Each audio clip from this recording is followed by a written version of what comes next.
ఓం నమ శివాయ. హరహర మహాదేవ. కార్తీక పురాణము 14వ అధ్యాయము 14వ రోజు పారాయణము. ఆబోతును అచ్చుపోసి వదులుట. వృతోత్సర్గము. మరలా వశిష్ఠుల వారు జనకుని దగ్గర కూర్చుండబెట్టుకుని కార్తీక మాస మహాత్యమును గురించి తనకు తెలిసిన సర్వ విషయములను చెప్పవలనను కుతూహలముతో ఇట్లు చెప్పదొడంగిరి. ఓ రాజా, కార్తీక పౌర్ణమి రోజున పితృప్రీతిగా వృషోత్సర్గమును చేయుట, శివలింగ శాలిగ్రామమును దానము చేయుట, ఉసిరికాయలను దక్షిణతో దానము చేయుట మొదలగు పుణ్యకర్మలను వలన వెనుకటి జన్మయందు చేసిన సమస్త పాపములను నశింపజేసుకొందురు. వారికి 1,000,000 యాగముల చేసిన ఫలమును దక్కును. ప్రతి మనుజుడు పితృదేవతలను తమ వంశమందెవరు ఆబోతును అచ్చువేసి వదులుదురో అని ఎదురుచూచుచుందెదరు. ఎవడు ధనవంతుడై ఉండి పుణ్యకర్మలను చేయక దానధర్మములు చేయక కడకు ఆబోతును అచ్చివేసి పెండ్లైనను చేయుడో అట్టివాడు రౌద్రవాది నరకాల సకల నరకములను అనుభవించుటకే గాక వారి బంధువులను కూడా నరకమునకు గురిచేయును. కాన ప్రతి సంవత్సరం కార్తీక మాసమున తన శక్తి కొలది దానము చేసి నిష్ఠతో వ్రతమాచరించి సాయం సమయమున శివకేశవులకు ఆలయమునందు దీపారాధన చేసి ఆ రాత్రి అందయు జాగారము ఉండి మరునాడు తమ శక్తి కొలది బ్రాహ్మణులకు సన్యాసులకు భోజనమీడిన వారు ఇహపరములందు సర్వసుఖములు అనుభవింతుదురు.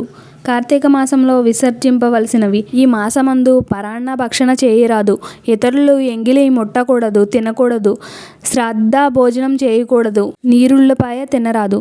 తిలాదానము పట్టరాదు. శివార్చన సంధ్యావందనము చేయని వారు వండిన వంటలు తినరాదు. పౌర్ణమి, అమావాస్య, సోమవారముల నాడు సూర్యచంద్ర గ్రహణపు రోజులందియను భోజనం చేయరాదు. కార్తీక మాసమున 1 రోజులు కూడా రాత్రులు భుజింపరాదు. విధవ వండినది తినరాదు. ఏకాదశి, ద్వాదశి వ్రతములు చేయువారులను ఆ 2 రాత్రులు తప్పనిసరిగా జాగారము ఉండవలను. 1 పూట మాత్రమే భోజనము చేయవలను. కార్తీక మాసంలో తైలము రాసుకొని స్నానము చేయకూడదు. పురాణములను విమర్శించరాదు. కార్తీకమున వేడి నీటితో స్నానము చేసిన కళ్ళుతో సమానమని బ్రహ్మదేవుడు చెప్పెను. కావున వేడి నీటితో స్నానము చేయకూడదు. ఒకవేళ అనారోగ్యముగా ఉండి ఎలాగైనను విడవకుండా కార్తీక మాస వ్రతము చేయలేనన్న కుతూహలంతో గలవారు మాత్రమే వేడినీట స్నానము చేయవచ్చును. అటుల చేయువారులు గంగా, గోదావరి, సరస్వతి, యమున నదుల పేర్లను మనసులో స్మరించి స్నానము చేయవలను. ఏ నది తనకు దగ్గరలో ఉంటే ఆ నదిలో ప్రాతకాలమున స్నానము చేయవలను. అటుల చేయని ఎడల మహాపాపి అయి జన్మజన్ముల నరకకూపమున బడి కృశింతురు. ఒకవేళ నదుల అందుబాటులో లేనప్పుడు నూతి దగ్గర గాని చెరువునందు గాని స్నానము చేయవలను. అప్పుడు ఈ క్రింది శ్లోకమును చదివి మరి స్నానమాచరించవలను. గంగే చ యమునే చైవ గోదావరి సరస్వతి నర్మదే సింధు కావేరి జలస్మిన్ సన్నిధిన్ కురు అని పఠించుచు స్నానము చేయవలను. కార్తీక మాస వ్రతమును చేయువారు పగలు పురాణ పఠన, శ్రవణం, హరికథ కాలక్షేపములతో కాలము గడపవలను.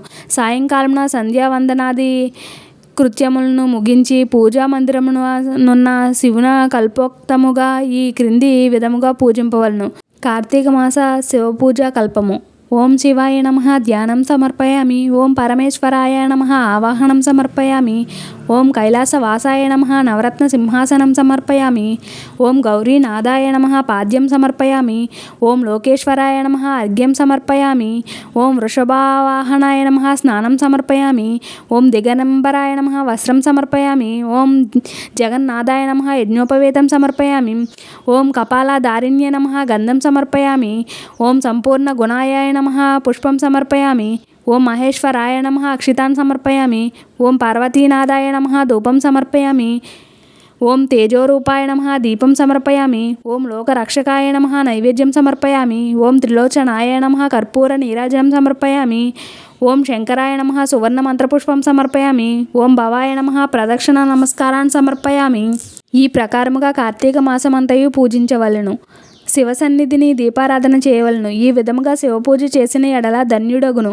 పూజానంతరము తన శక్తిని బట్టి బ్రాహ్మణులకు సమారాధన చేసి దక్షిణ తాంబూలాది సత్కర్మలతో సంతృప్తి పరచవలను. ఇటుల చేసిన 100 అశ్వమేధ యాగములు చేసిన ఫలము, 1000 వాజపేయి యాగాలు చేసిన ఫలము కలుగును.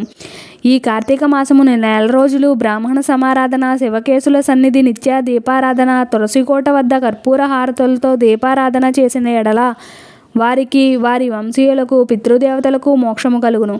శక్తి కలిగి ఉండి కూడా ఈ వ్రతము ఆచరించని వారు 100 జన్మల నానా యోనులందయున జన్మించి తరువాత నక్క, కుక్క, పంది, పిల్లి, ఎలుక మొదలగు జన్మలెత్తుదురు. ఈ వ్రతము శాస్త్రోక్తముగా ఆచరించిన ఎడల 15 జన్మల యొక్క పూర్వజన్మము కలుగును.